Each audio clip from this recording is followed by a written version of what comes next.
इस हफ्ते चाइना ने एक बार फिर से साबित कर दिया है कि चाहे कुछ भी हो जाए, हम उनका कितना भी आदर सत्कार कर ले, वो भारत के साथ दोस्ती चाहता ही नहीं है। वो चाहता ही नहीं है कि हम कंधे से कंधा मिलाकर आगे बढ़ें। उनके मीठे मीठे शब्दों की अहमियत बस इतनी है जितना भीगा हुआ टॉयलेट पेपर। सवाल अब यह उठता है कि हम इस जुमले और भ्रम में कितना दिन जीना चाहते हैं, कितना और जलील होना चाहते हैं, क्योंकि चाइना के नजरिए से 1962 हो या 2025 हो, कुछ नहीं बदला है। प्रधानमंत्री नरेंद्र मोदी को चाइना से वापस आए 2 महीने भी नहीं हुए हैं और चाइना फिर से जोरों शोरों से अरुणाचल प्रदेश को अपनी टेरिटरी बुलाने लगा है। जो बात एक इंडियन पासपोर्ट होल्डर के हैरासमेंट से शुरू होती है, अब वो एक दुखद डिप्लोमेटिक फेस ऑफ बन गई है दोनों न्यूक्लियर पावर्स के बीच में। प्रेमा थोंगडॉक यूके से जापान ट्रैवल कर रही थी। शंघाई में उनका 3 घंटे का लेओवर था। आम सी बात है इंटरनेशनल ट्रैवल में। लेकिन शंघाई पर चाइनीज एयरपोर्ट ऑफिशियल्स ने उन्हें जापान का फ्लाइट बोर्ड ही नहीं करने दिया, उल्टा उन्हें एयरपोर्ट पर 18 घंटे तक रोक के रखा और हैरेसमेंट जारी रखी। चाइनीज ऑफिशियल्स ने उन्हें यह कह के रोका कि भाई, आपके पासपोर्ट पर प्लेस ऑफ बर्थ तो अरुणाचल प्रदेश लिखा हुआ है और इसीलिए आप इंडियन नहीं चाइनीज सिटीजन हो, इसीलिए आपका जो इंडियन पासपोर्ट है वो इनवैलिड है।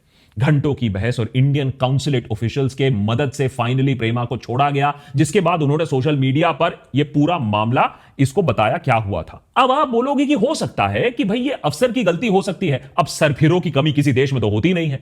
लेकिन इस घटना के सोशल मीडिया पर वायरल होते ही चाइनीज फॉरेन मिनिस्ट्री ने इस पर कड़ी टिप्पणी की। अपने स्टाफ की गलती मानने की बात तो आप भूल जाइए। चाइनीज फॉरेन मिनिस्ट्री के स्पोक्सपर्सन ने वर्ल्ड मीडिया के सामने भारत को खुली चुनौती दी। First of all, Zhangnan is China's territory. China never acknowledges the so-called Arunachal Pradesh illegally set up by India. हमारे देश में चाहे कितने भी राजनीतिक मतभेद हो जाए, मनमुटाव हो जाए, ट्रोलिंग हो जाए, लेकिन जब बात देश की सुरक्षा और अखंडता की आती है, तब हम भी सनीपाजी बन जाते हैं। दुश्मन का हैंडपंप उखाड़ने के लिए हम तैयार रहते हैं, लेकिन जब बात चाइना की आती है तो सरकार भी संयम से काम लेती है। डिप्लोमेसी के दायरे में रहते हुए हमने वही किया जो हम कर सकते थे।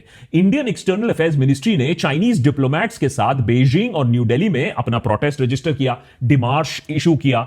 इसके अलावा भारत ने भी प्रॉपर तरीके से प्रेस कॉन्फ्रेंस करके अरुणाचल पर अपना पोजीशन फिर से साफ किया। Regarding the arbitrary detention of an Indian citizen from Arunachal Pradesh, we want to say that Arunachal Pradesh is an integral and inalienable part of India, and this is a fact which is self-evident. No amount of denial by the Chinese side is going to change this indisputable reality. क्या ये बस एक इत्तेफाक है कि अरुणाचल का मुद्दा China तब उठा रहा है जब सालों के बाद गालवान घाटी में खून खराबे को भुलाकर इंडिया अपने संबंध चाइना से सुधारने की कोशिश कर रहा है?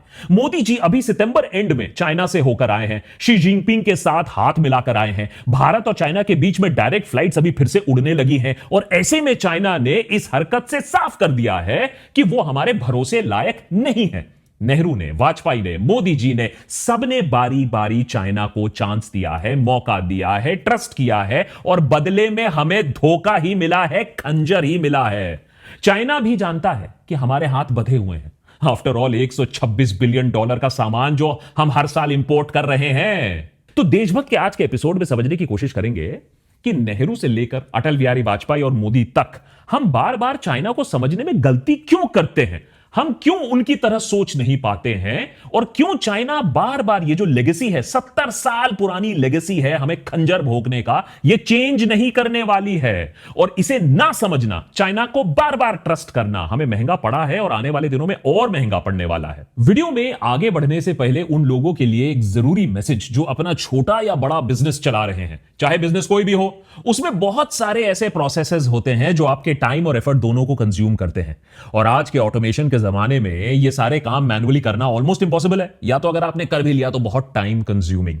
ये सारे टास्क ऑटोमेट करके आप अपने लिए टाइम और एफर्ट दोनों बचा सकते हैं। उसके लिए आपको एक ERP सॉफ्टवेयर की जरूरत है और इसमें आपकी मदद करता है Odoo, जो आज के हमारे एपिसोड पार्टनर्स भी हैं। Odoo एक अल्टीमेट प्लेटफॉर्म है आपके बिजनेस को मैनेज करने के लिए। Odoo आपको कई सारे बिजनेस एप्लीकेशन सॉल्यूशंस देता है, जैसे website development, point of sale, sales inventory management, CRM, invoicing यानी बिलिंग वगैरह वगैरह। ये सब कुछ मैनेज करने के लिए Odoo आपको एक कंप्लीट सॉल्यूशन प्रोवाइड करता है, वो भी सब एक जगह पर, आपको और कहीं जाने की जरूरत नहीं पड़ेगी। और एक बहुत अमेजिंग बात, Odoo का पहला ऐप आपके लिए हमेशा फ्री ऑफ चार्ज रहेगा with unlimited customer support and hosting. और बाकी एप्स के लिए भी मंथली और ईयरली प्लान्स आप ले सकते हो, जिसका सब्सक्रिप्शन स्टार्ट होता है as low as 580 rupees per month. तो अगर आपका बिजनेस अच्छे से ग्रो करना है, इजीली हैंडल करना है, तो बस नीचे दिए लिंक जो मैंने डिस्क्रिप्शन में दिया हुआ है, उसको लिंक को जाकर क्लिक करिए और एक बार चेकआउट करिए all the details of Odoo। I am sure that you will love it. March 1914 में शिमला कन्वेंशन के दौरान मैकमोहन लाइन खींची गई। इस कन्वेंशन में तिब्बत, चाइना और ब्रिटिश इंडिया के रिप्रेजेंटेटिव्स शामिल थे। यह लाइन हेनरी मैकमोहन, जो कि चीफ ब्रिटिश नेगोशिएटर थे, उनके नाम पर रखी गई थी। चाइनीज डेलीगेट्स कन्वेंशन में आए तो थे, लेकिन उन्होंने अग्रीमेंट पर हस्ताक्षर नहीं किए और मैकमोहन लाइन को कभी ऑफिशियली माना नहीं। फिर भी मैकमोहन आगे बढ़ते हैं, तिब्बत के साथ मिलकर इस लाइन को फाइनल कर देते हैं। अब आपको तो मालूम है, अंग्रेजों ने जहां जहां लाइन खींची है वहां वहां दुनिया भर में कलेश ही हुआ है। चाइना का यह मानना था कि तिब्बत के पास इंडिया के साथ बॉर्डर डिसाइड करने का अधिकार है ही नहीं, खासकर कि जब 1951 में चाइना ने तिब्बत पर अपनी फौज भेजकर उस पर कब्जा कर लिया था।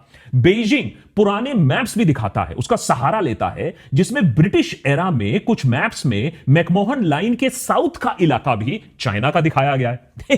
वैसे तो ऐसे मैप्स भी हैं जिसमें असली चाइना की शक्ल भी दिखाई जाती है, तिब्बत कितना बड़ा है, चाइना कितना छोटा है, लेकिन इसके बारे में अगर आप चाइना से आज पूछो तो वो बोलेगा I don't get into the maths. 1947 में आजादी के बाद इंडिया मैकमोहन लाइन को चाइना के साथ अपना बॉर्डर मानने लगा। बीजिंग का लेकिन कहना था कि इंडिया और चाइना को ब्रिटिश एरा मैकमोहन लाइन पर डिपेंड नहीं करना चाहिए, बजाय अपनी बॉर्डर खुद निगोशिएट करके खुद ड्रॉ करनी चाहिए।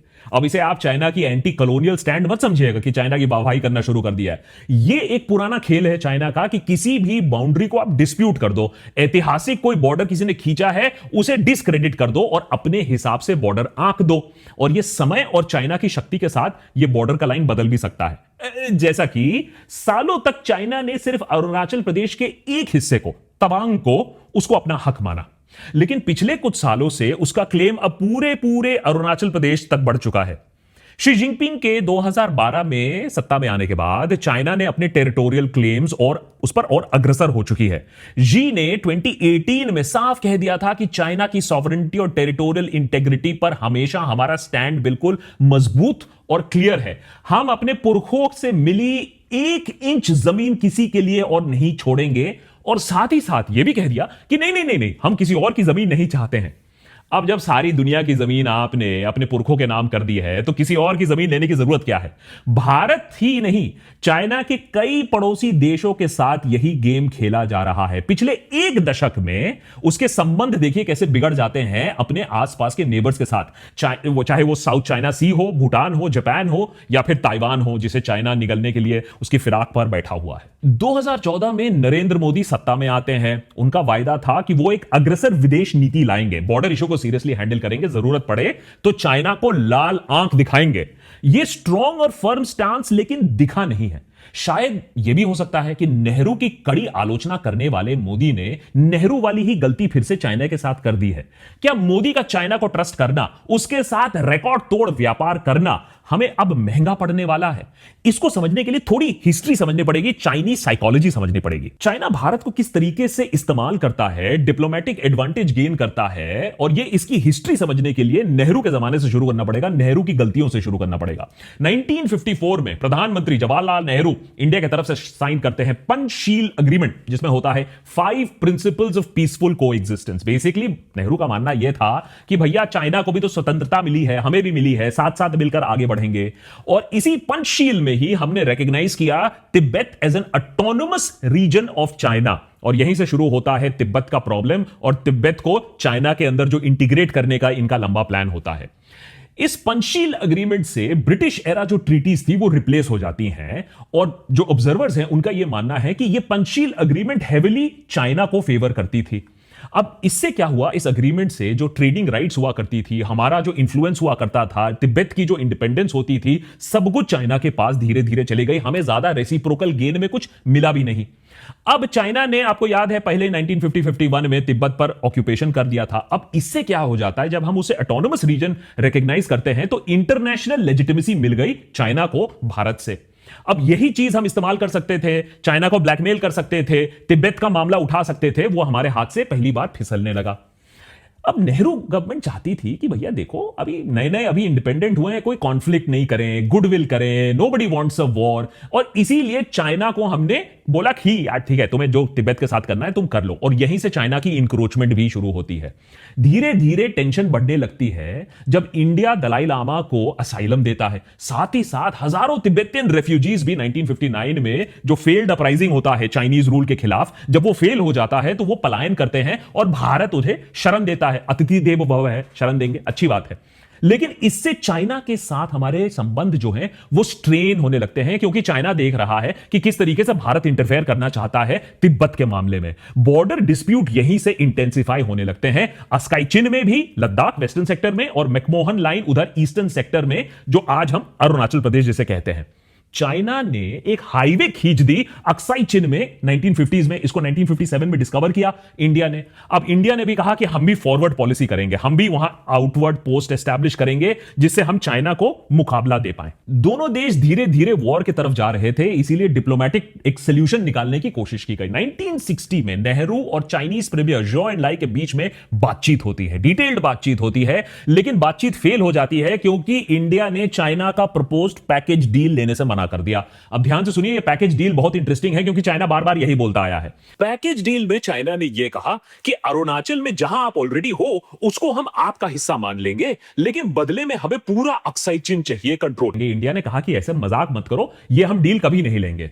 तो जब यह बात नहीं चली तो 1962 में धीरे धीरे यही वही हुआ, साइनो इंडिया वॉर हो गया, major setback for India. Nehru ने कभी सोचा नहीं था कि चाइना इस तरीके से आक्रमण कर देगा, लेकिन चाइना ने यह काम कर दिया। चाइनीज फोर्सेज ने जो ऑफेंसिव लॉन्च किया, अक्साई चिन का पूरा एरिया ले लिया और मैकमोहन लाइन को अरुणाचल प्रदेश में तोड़कर आगे आ गए, जिसको उस समय by the way north east frontier agency बोला जाता था। 1400 इंडियन सैनिक मारे गए, टेरिटोरियल लॉसेस हुई, और चाइना ने उसके बाद यूनिलैटरली विड्रॉ कर दिया ईस्टर्न गेम्स को छोड़कर, लेकिन Aksai chin about 38,000 square kilometre उसको पूरा अपने पास रखा आज तक की डेट में।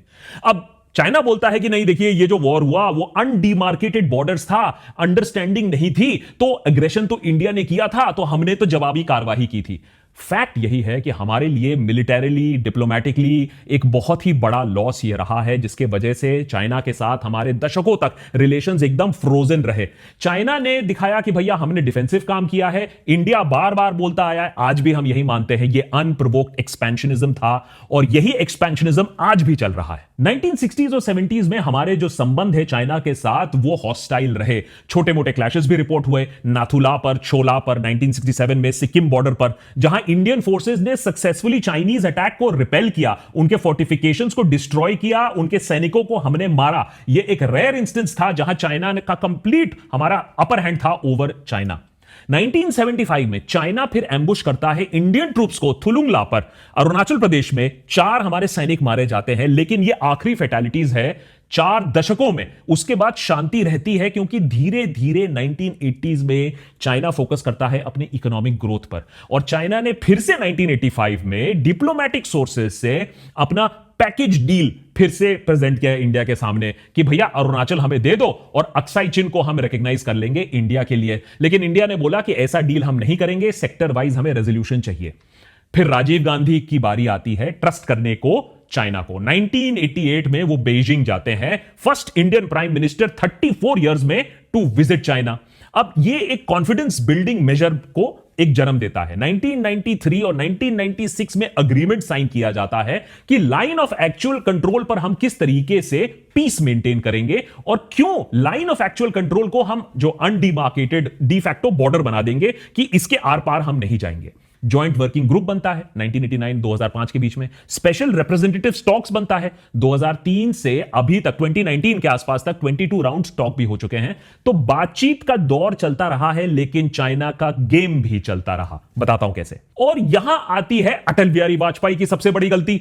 उन्होंने इस दौरे पर एक्सप्लिसिटली एक डील साइन किया जो तिब्बत को एज एन इंटेग्रल, ऑटोनमस नहीं, integral part of Republic of China recognise करता है। पहली बार हुआ है कि इंडिया ने एक जॉइंट ऑफिशियल डॉक्यूमेंट रिलीज किया जिसे declaration of principles of relation and comprehensive cooperation between Republic of India and Republic of China बोला जाता है। लंबा चौड़ा डॉक्यूमेंट है, नाम भी, लेकिन इसमें अगर आप आर्टिकल 4 ऑफ द डिक्लेरेशन देखो तो चौंका देने वाली बात लिखी गई थी The Indian side recognizes Tibet as autonomous region as an integral part and territory of the People's Republic of China. चलिए बात सही है, आपने मान लिया कि तिब्बत चाइना का हिस्सा है, लेकिन यह भी लिखा गया that it reiterates and that it does not allow Tibetans to engage in anti-China political activities in India. वाह रे अतिथि देवो भव।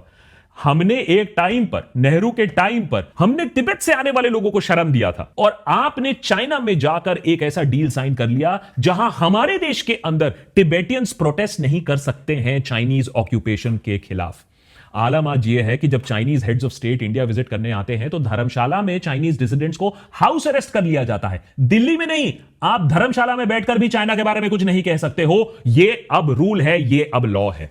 इतना हमने चाइना को ट्रस्ट किया, इतना हमने चाइना के लिए किया, तो चाइना ने हमारे लिए क्या किया? याद रखिए 1954 में पंचशील अग्रीमेंट में हमने जानबूझकर तिब्बत का मामला एम्बिग्युअस छोड़ा था, लेकिन यहां एम्बिग्युइटी की कोई स्पेस नहीं दी गई। फुल्ली हमने मान लिया कि तिब्बत चाइना का पार्ट है। बदले में हमें क्या मिला? बदले में चाइना ने हमें फॉर्मली रिकॉग्नाइज किया Sikkim as a part of India, क्योंकि तब तक वो सिक्किम को एज एन इंडिपेंडेंट कंट्री मानता था, और इसके मान्यता से नाथुला से फिर ट्रेड शुरू हो पाया चाइना के साथ।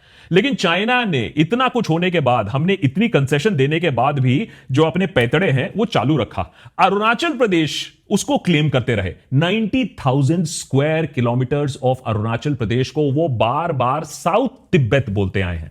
2007 से 2011 के बीच में चाइना स्टेपल्ड वीजा इशू करने लगा, यह बोलकर कि अरुणाचल के रेजिडेंट्स को हम सिर्फ स्टेपल्ड वीजा देंगे क्योंकि हम इंडियन सॉवरेनिटी इस एरिया पर मानते ही नहीं है। इससे बहुत सारे जो लोगों के ट्रैवल प्लान्स हैं या तो कैंसिल होने पड़े या तो डिसरप्ट होने पड़े। स्पोर्टिंग जो इवेंट्स हैं उसके लिए जाने में दिक्कत हुई। इसको 2011 में डिप्लोमेटिक प्रोटेस्ट के बाद लार्जली रोका गया, लेकिन आज भी आप देखोगे कई जगह ये सारी जो हरकतें हैं ये चालू रहती हैं। पासपोर्ट का इशू ले लीजिए, बॉर्डर विलेजेस, डिस्प्यूटेड एरिया में रातों रात चाइना विलेज पूरा खड़ा कर देता है, लोगों को बसाने की वहां कोशिश करता है। अब इंडिया ने भी रिस्पॉन्ड किया है कि वहां हमने जो इंफ्रास्ट्रक्चर है, रोड्स हैं, एयर स्ट्रिप्स हैं, वो और बढ़ाने की कोशिश की है, अरुणाचल को as an integral part of India दिखाने की। लेकिन चाइना बार बार ये बदमाशी कंटिन्यू रखता है। 2013 में देस्पैंग में जो इंकर्जन किया, जिसको हमने फिर रिजॉल्व किया, चाइनीज बंकर्स को वहां तोड़ दिया, चाइना वहां से विड्रॉ कर गया, उससे ज्यादा कुछ नहीं हुआ। तो बार बार चाइना हमें टेस्ट करता आया है। अब आते हैं मोदी जी की गलती पर। मोदी जी पावर पर तो आते हैं ये बोलकर कि वो कंप्लीट कंट्रोल रखेंगे, चाइना को लाल आंख दिखाएंगे, लेकिन ऐसा दिखा नहीं। 2017 में दोकोलाम स्टैंड ऑफ हुआ। दोकोलाम में इंडियन ट्रूप्स भूटानीज टेरिटरी को एंटर करते हैं क्योंकि चाइना वहां एक रोड कंस्ट्रक्शन कर रहा था, China Bhutan India tri junction पर। 73 डे का फेस ऑफ होता है और एक म्यूचुअल डिसएंगेजमेंट होता है। इंडिया के लिए यह एक विन सिचुएशन होता है क्योंकि उस समय के लिए कम से कम हमने वहां रोड कंस्ट्रक्शन रुकवा दी थी, लेकिन चाइना रोकने वाला तो है नहीं। उसने बार बार रिएक्टिव डिप्लोमेसी किया और बार बार यह कोशिश किया कि कैसे हमें प्रोवोक किया जाए, कैसे हमारे देश के अंदर पेट्रोल्स भेजा जाए, चाहे वो अरुणाचल हो, चाहे वो पैंगोंग लेक हो लद्दाख में। पर फिर 2020 में गालवान वैली क्लैश आता है, डेडलीस्ट कॉन्फ्रंटेशन चाइना के साथ 1962 के बाद। दोनों देश ही इंफ्रास्ट्रक्चर रेस में लगे हुए थे, दोनों देश ही अपने बॉर्डर को डिमार्केट करने में लगे हुए थे, लेकिन इसी के बीच में मई जून के महीने में इतना बड़ा एक क्लैश हो जाता है। 20 इंडियन जवान मारे जाते हैं। चाइना ने 4 मौतों को एडमिट किया है, लेकिन रिपोर्ट्स की माने तो 40 चाइनीज भी मारे गए थे। चाइना इस टैक्टिक को सलामी स्लाइसिंग कहता है कि कैसे धीरे धीरे एक जगह स्टैंड ऑफ करके, एक जगह प्रोवोक करके धीरे धीरे अपनी बॉर्डर को कैसे बढ़ाएं, कैसे इंडिया की बॉर्डर को हम निगल जाएं। इंडिया ने भी ट्रूप बिल्डअप किया, इकोनॉमिक मेजर्स लिए, चाइनीज एप्स को बैन किया, उनके इन्वेस्टमेंट्स को रिस्ट्रिक्ट किया। अमेरिका से हमने धीरे धीरे ताल्लुकात बढ़ाने शुरू किए। और ये जो डिसएंगेजमेंट का प्रोसेस है, ये भी बहुत लंबे तरीके से, बहुत पेशेंटली इंडिया ने काम किया है। 20 राउंड्स ऑफ टॉक्स होने के बाद धीरे धीरे अक्टूबर 2024 में एक ब्रेक थ्रू एग्रीमेंट आता है, जिससे हम पेट्रोलिंग रिज्यूम करते हैं, पुल बैक धीरे धीरे करना शुरू करते हैं। जनवरी 2025 में चाइना ने तिब्बत के मेडोंग काउंटी में इंडियन बॉर्डर के पास एक विशाल डैम बनाने का अप्रूवल दे दिया, जिससे अगर चाइना चाहे तो इंडिया में बाढ़ वो ला सकता है।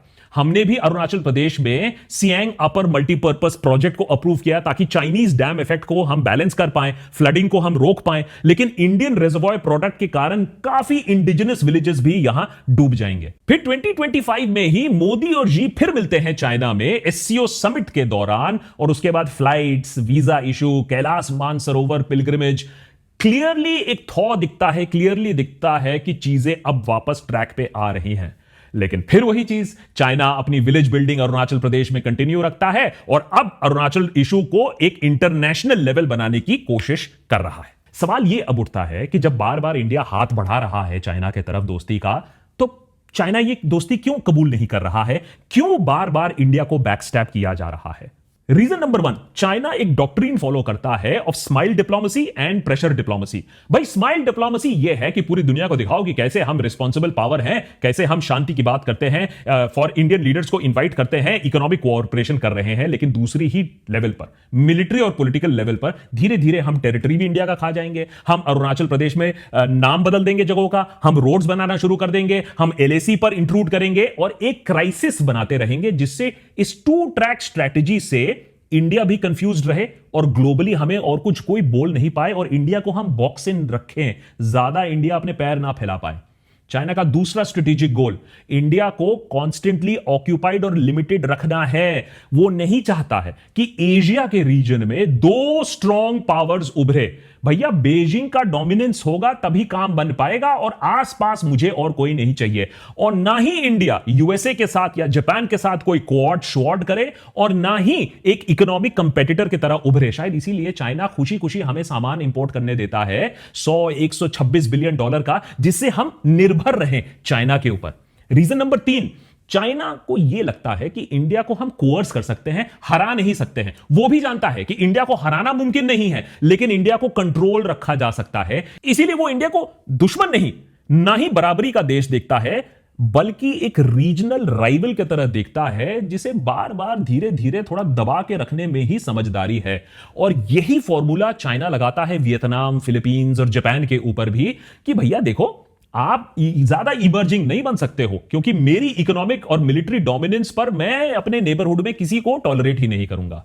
नंबर 4, जो बॉर्डर अनडिफाइंड है, चाइना उसको किस तरीके से इस एम्बिग्विटी को इस्तेमाल करता है।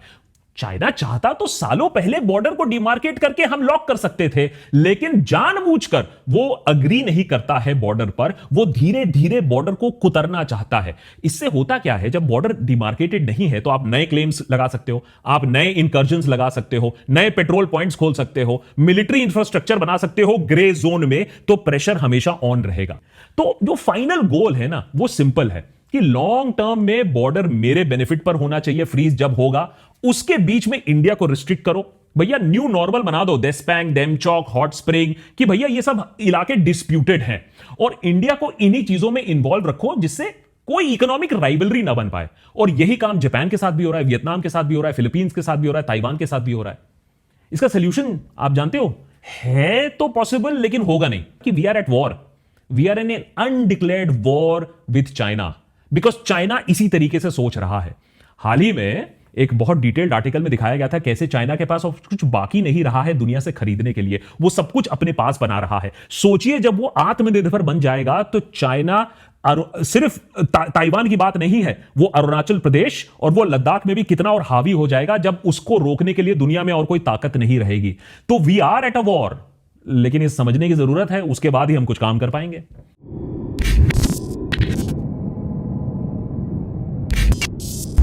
Many thanks to Udu for making this episode possible, हमें सपोर्ट करने के लिए। लिंक मैंने डिस्क्रिप्शन में देकर रखा है, जाकर चेकआउट करिए Udu, जहां आपको 45+ एप्स मिलेंगे अपने बिजनेस को स्मूथली रन करने के लिए। आई am sure you like it.